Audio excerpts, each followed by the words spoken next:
امام بخاری رحمۃ اللہ علیہ نے کتاب التوحید میں 58 ابواب قائم کیے. یہ ان میں سے آخری باب ہے جس میں قرآن کی آیت کو ٹائٹل بنایا، اور امام بخاری اپنے الفاظ میں قرآن کو لاتے ہیں، حدیث کو لاتے ہیں، سلف صالحین صحابہ تابعین کے اقوال کو لاتے ہیں، اشارہ کرتے ہیں میرے لفظوں میں وہ برکت ہو نہیں سکتی جو قرآن میں ہے، جو رسول اللہ کے الفاظ میں اور کلام میں ہے، جو میں اقوال صحابہ جو بیان کر رہا ہوں اس میں برکت ہے. قرآن کی آیتیں لاتے ہیں برکت کے لیے بھی اور استدلال کے لیے بھی، اور اس سے امام بخاری مجھے اور آپ کو پیغام دیتے ہیں قرآن سے برکت حاصل کرو، استدلال قرآن سے کرو، پھر اس کے بعد استدلال حضور علیہ السلام کی حدیث سے کرو، پھر استدلال صحابہ کے اقوال سے کرو، تابعین اور سلف صالحین کے اقوال سے کرو. امام بخاری نے مسلمانوں یہ سمجھایا کہ ہمارے لیے دلیل قرآن ہے، پیغمبر کا فرمان ہے، اور پیغمبر کی جماعت صحابہ کرام رضوان اللہ تعالی اجمعین ہے.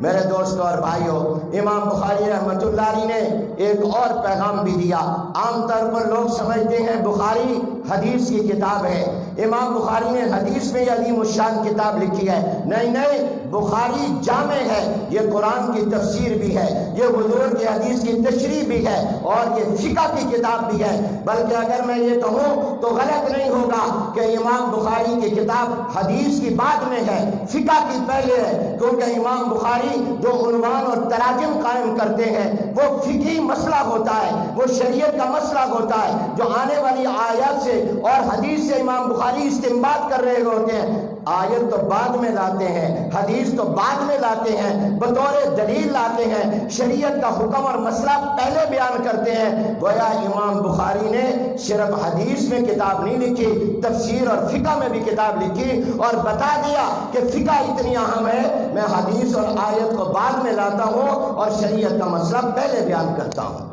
استنباط پہلے کرتا ہوں. تو امام بخاری کی یہ کتاب فقہ کی کتاب بھی ہے، یہ تفسیر کی کتاب بھی ہے، یہ حدیث کی کتاب بھی ہے.